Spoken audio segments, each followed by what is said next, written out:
आणि आपलं जीवन सुगंधित केलं. जीवनाचे दोन प्रकार आहेत रामकृष्ण. एक जीवन आहे उग्र आणि एक जीवन आहे पूर्ण. साधूचं जीवन पूर्ण आहे, राजाचं जीवन उग्र आहे. उग्र जीवन व्यापक दिसतं पण ते पूर्ण नसतं. जसं नदीला बांध घातला त्याला धरण म्हणतात आणि त्या धरणाला नाव देतो आपण शिवसागर. आमचं पहिलेचं धरण आहे शिवसागर, उज्जैनचं धरण आहे यशवंत सागर, पैठणचं धरण आहे नाथसागर. त्याला सागर रूपात येतात. धरणाच्या जवळ नदी उग्र आहे, पूर्ण नाही. उग्र वेगळं आणि पूर्ण वेगळं. उग्रतेमध्ये शांती नाही, पूर्णतेमध्ये शांती. साधूंचं जीवन पूर्ण आहे, आपलं जीवन उग्र आहे. म्हणून आपल्याला किती मिळालं? लब्धा विद्या राजमान्यात तथ्युम. राजमान्य विद्या प्राप्त झाली, भागलं का नाही. प्राप्ता संपत प्राप्त वाढ्यात तथ्युम. पर्वताची संपत्ती प्राप्त झालं का नाही. भुक्ता नारी सुंदरागी सत्यम. सुंदर नारी भोगली, झालं का नाही. येन स्वार्पा दैव साक्षात तो. जगद्गुरु शंकराचं धन्याष्टकमय वाचा. शरीरम स्वरूपम तथा वा कलत्रम यशश्चारुचित्रम धरम मेरुतुल्यम. हरेरंगी पद्मे मनश्चिन्न लग्नम ततच्युम ततच्युम ततच्युम. सुंदर शरीर, सुंदर कुटुंब आहे, यश मोठा आहे. स्वदेशेषु धन्या विदेशेषु मान्या सदाचारवृत्तेषु मत्तोन्यान्या. सगळे शांती नाही. उपवाड्या सांगतात बरा म्हणे जन परी नाही समान. एका मोठ्या पुढाऱ्याच्या सत्काराला गेलो, लांब बसलो, मग आपलं मदत होतो. 80च्या वर हात, 80च्या वर. मी जेव्हा भेटलो साहेब तुमची लोकप्रियता जास्त आहे का. म्हणजे मी हात घेतले 80 आले, 80 फक्त. म्हणलं का. म्हणजे मी 100 आणायचे पैसे दिले. काय म्हणून काय होईल. या लोकांना कुठलं समाधान सन्मान किती करा. एक लक्षात ठेवा, प्रसिद्धी, पैसा आणि प्रतिष्ठा यांचं शेवटचं टोक अजून कुणाला सापडलेलं नाही. कोणाला सापडले. प्रसिद्धी अजून पाहिजे, प्रतिष्ठा अजून पाहिजे, पैसा अजून पाहिजे, म्हणजे पूर्ण नाही. बाबांचं जीवन पूर्ण आहे, कृतकृत्य जीवन आहे. कोणाच्या न पडू छंदा असं यांचं. गोविंदासी आढळून 2 वर्षापूर्वी पाचपुत्यांच्या घरी माझं कीर्तन झालं. मागच्या वर्षीच तिथं आले बाबा आणि मला माहीतच नाही. मला पण म्हणले नामदेव बाबा आल्यात, कीर्तनाला भेटलो. म्हणजे बस असं काय नाही. यांचं जीवन परिशुद्ध आहे. यांच्या जीवनामध्ये तृप्ती आहे. ज्या तृप्तीला वेदांतामध्ये म्हणतात निरंकुशा तृप्ती, शेवटची तृप्ती, त्या तृप्तीला मर्यादा नाही असे आहे. एक प्रसंग आहे. सिकंदर बादशाह भारतामध्ये आला भारत जिंकण्यासाठी. इतिहासातल्या चुका सांगतो. इतिहासकारांना असं लिहिलंय की सिकंदर बादशाह भारत जिंकला नाही. सिकंदर बादशाहनं पौरस राजाचा पराभव केलेला नाही. उलट पौरस राजाकडून सिकंदर बादशाह पराभूत झाला होता. इतिहासात असं का लिहितात? जाऊ द्या, त्याला माझा पुराणीचा दाना होत असतात. आपले इतिहासकारांचे मिंदे. एक लक्षात ठेवा, पौरस राजा बिहारचा. सिकंदरनं पौरसा जिंकलं. जिंकल्यानंतर सिकंदर पुढे आला पाहिजे का मागे गेला पाहिजे? पुढे आला पाहिजे. पुढे मागे गेला म्हणजे पौरस राजाने सिकंदरचा पराभव केलेला आहे. मग सिकंदरचे जे लोक आहेत त्यांनी आपल्या बकरीमध्ये काय लिहिलं? सिकंदरनं पौरसा पराभव केला. काय लिहितील? त्याचे लोक काय लिहितील? असं लिहिलं पराभव नाही. मला विषय कोण नाही सांगितलं. त्यानं लोकांना विचारलं, तुमच्या देशात प्रसिद्ध काय? लोक म्हणले, आमच्या देशात महात्मा प्रसिद्ध आहे. महात्मा? त्याला काय महात्मा? तो म्हणला महात्मा पाटील. महात्मा काय? लोक म्हणले महात्मा म्हणजे महात्मा. त्याने विचारलं, कोणत्या फॅक्टरी? आता महात्मा फॅक्टरी होय. लोक म्हणले तसं नाही बाबा, महात्मा म्हणजे मनुष्य आहे. मला दाखवतो. कुठं आहे? हाय शेजारच्या जंगलात. शेजारच्या जंगलामध्ये बादशाला 2 लोक गेले. महात्मा काय पडला होता. सकाळचं कोवळं ऊन होतं. दगडावर झोपली होती स्वारी. अंगावर एक बोटभर मी चिंधी नव्हती. सिकंदर म्हणला, ही व्हेरी पुअर. गरीब दिसतो बिचारा. पांगळ्या नाही. उभा राहिला. सिकंदर बादशाह आल्यानंतर मोठमोठ्या राजांचा थरका पडत होता. महात्माने डोळे उघडले नाहीत. बादशाहने सांगितलं, उनको बोलो हम आहे. तो म्हणले, बाबा मोठा सम्राट तुम्हाला भेटायला आल्या. असे डोळे केले.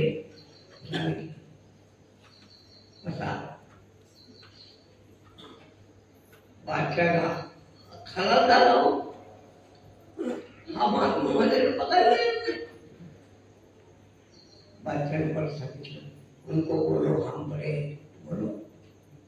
लोक म्हणले, बाबा हे लय मोठे सम्राट आहे. असं? हो. मग त्यांना सांगा तुमच्या बापाचा दगड बसा तुझ्या बस. बादशाह संपला. अरे हा महात्मा मला किंमत देत नाही. बसला 5 मिनिटं. 1 नाही 2 नाही. कुठला? आणि सांगितलं त्यांना सांगा आम्ही निघालो.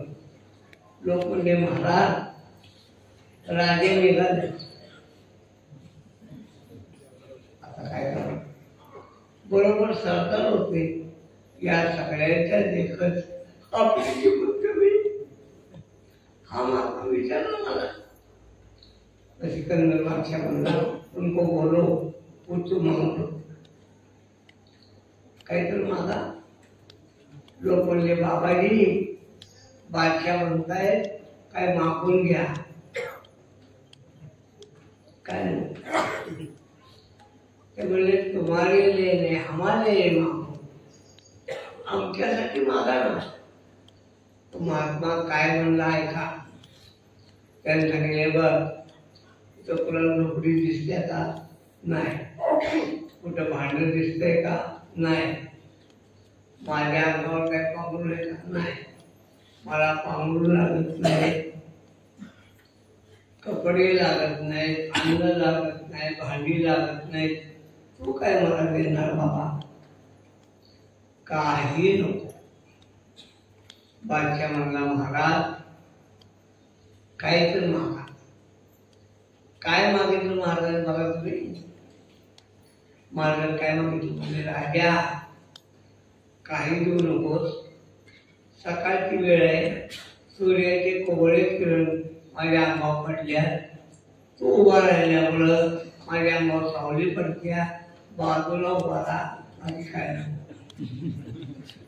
हे महात्म्यांचं जीवन आहे. याला म्हणतात परिपूर्ण. नामदेव बाबांचं जीवन परिपूर्ण आहे.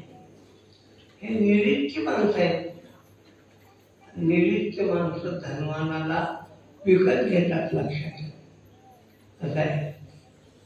काशीच्या मणिकर्णिका घाटावर एक शास्त्री होते. राजा गेला होता. काय तर राजा म्हणलं काय तर देतो. राजाने विचारलं शास्त्रीजी मी तुम्हाला काय देऊ? काय नाही बघ मी राहतो घाटावर, मला काही लागत नाही. एक मडका आहे ते खातो. काय तर मागा नाही. काय तर मागा नाही. शेवटी म्हणले महाराज मला सांगा काय तर मागा. शास्त्री काय मागितलं आहे का? ते म्हणले राजा 2 दिवस झालं एक श्लोक माझा आठलाय, मला श्लोक कळत नाही, थोडा समजावून दे. राजा म्हणला मला कुठे. तो महात्मा म्हणलाय बघ मला जे पाहिजे ते तुला देता येत नाही. तू जे देतोय ते मला नको आहे. कशाला वेळ खातो निघून जा ना. काय माणसं आहेत साधारण मागायला. कसली माणसं आहेत. ब्रह्मीभूत विनायक महाराज साखरे त्यांनी 1920ला बनला. ज्ञानेश्वरीचा पालखी सोहळा काशीला नेला होता. 300 लोक होते. 100 वर्षापूर्वी ज्ञानेश्वरीचा बडोद्याला मुक्काम. बडोद्याची राजा ओळखीची व्यवस्था करा केली. माणसं जेवली, सगळं झालं. बैठकीला बसले, मानपान झालं. राजे काय म्हणले सर महाराज तुम्ही जे करताय ते चांगलं आहे बरं. पालखी सोहळा भजन चांगलं आहे, पण खरं सांगू काय आम्हाला यातलं काय आवडत नाही. राजा म्हणला आम्हाला यातलं काय आवडत. साखरे महाराज काय म्हणजे ऐका म्हणजे त्याचा विषय आमच्या गाडीच्या बाजूला आवडत नाही. हे वाक्य एका राजा पुढे म्हणणं सोपं नाही. आमच्या तिथला सरपंच बसला असला तर आम्हाला प्रश्न पडतो टाळे वाजवा कसा म्हणावं. असं आहे. रंगनाथ गुरुजी एकदा काय झालं फलटणच्या मुक्कामाला आरती झाली की गुरुजींचं प्रवचन असायचं 10-15 मिनिटं. त्या प्रवचनाला राणीला घेऊन बसल्या. फलटणची राणी डबी होती, जाड होती आणि एक ओवी आडली. ओवी आडली तर बाया म्हणल्या. बाया ओवी म्हणल्या. गुरुजी काय म्हणले माहिती का? गुरुजी म्हणले बघा आमच्या मराठवाड्यातल्या बाया त्यांच्या जिल्ह्याला आळतले प्रश्न तेच नाही, लुगड्याला साबण नाही, गोव्या कशात बघा. गुरुजींची भाषा त्या म्हणल्या, ते म्हणले ह्या चांगल्या दिसतात का असतात, चांगल्या दिसतात का असतात, म्हणजे चांगले असतात. काय लोक म्हणून चालू पुन्हा ठाव त्याला माहित नाही आणि बोलायचं ना माहित. असं बोट केलं काय म्हणले अशी काशी पण काय बोलायचे राणीला म्हणून सोपं नाही. हा निर्भीडपणा फक्त निरीच्छ लक्षात ज्याला अपेक्षा जिनको कछू न चाहिए ओ बादशाह के पास शाप के जा ज्यांना काय लागत नाही ना. आता तुकोबरे म्हणतात मानू काही आम्ही आपल्या हे पा तुम्हाला मानायचं तर नाही आमच्या मनावर मानू काही आम्ही आपल्या इच्छा ना तरी सरिसारण करावं काय नाही. महाराज सांगतात भावया पिकानी हेची आम्हा कारण अंतरोनी जनदानी लोक आमच्यापासून बाजूला झाले. जगे अपज्ञाची करावी संबंधी सोयीची न करावी ऐशी ऐशी दिली चाडव. अशी माणसं मानात अडकली नाहीत, धनात अडकली नाही, कुठे नाही. फक्त सेवेलागी सेवक झाले. आम्हाला वारकऱ्याची सेवा करायची आहे, तुकोबऱ्याची करायची आहे. वारकऱ्यांची तुकोबऱ्यावर लय निष्ठा भयंकर, जास्त निष्ठा. आणि म्हणून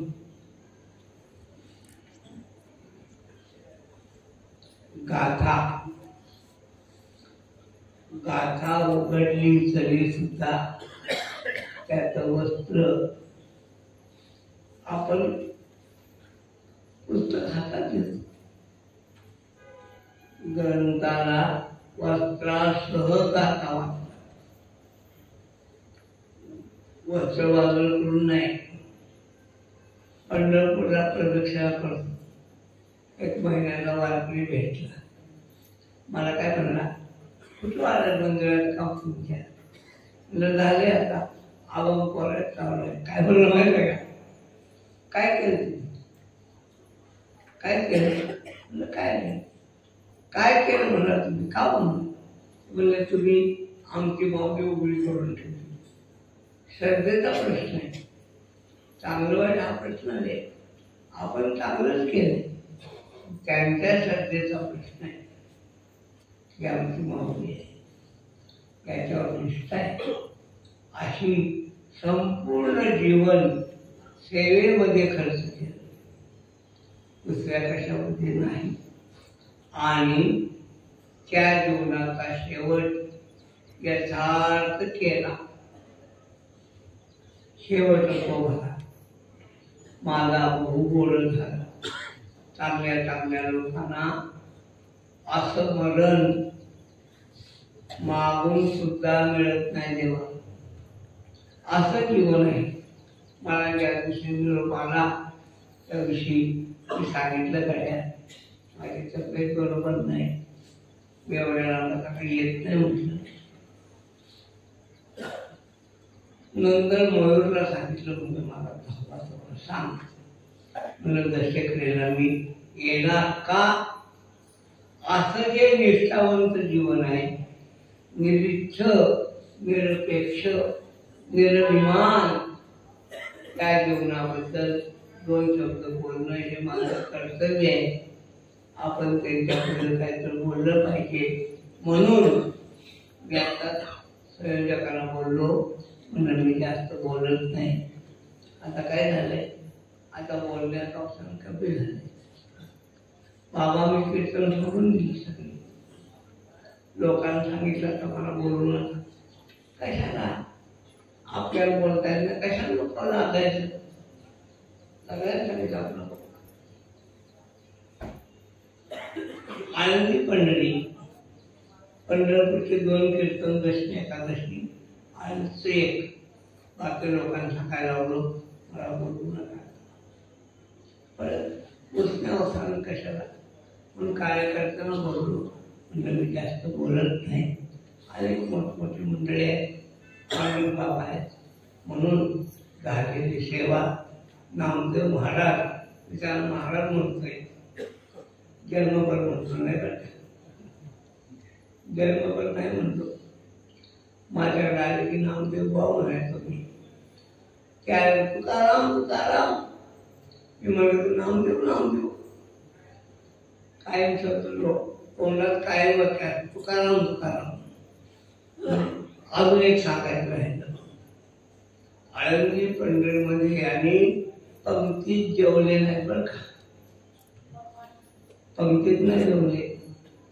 डोळे घेऊन मधुकरी, कायम मधुकरीचं अन्न खाल्लं, कारण ते पवित्र नाही म्हणून चांगले विचार राहतात. तो अलीकडच्या काळात त्यांना भेटण्याचा योग आला नाही. त्यांनी आपलं जीवन जगद्गुरु तुकोबारायांच्याशी समर्पित केलं आणि आपला शेवटचा श्वास तुकोबारायांच्या मांडीवर घेतला. लक्षात ठेवा, भामचंद्राच्या पायथ्याला, भामचंद्राच्या उशीला बांधून त्याने आपले जीवन, आपल्या जीवनाची पावती रोखोक दिली. असं जे उत्तुंग जीवन आहे त्याच्याबद्दल माझ्या या शब्दाची शुभांजली त्यांच्या चरणावर अर्पण करतो आणि थांबतो. पुंडलिक वरदान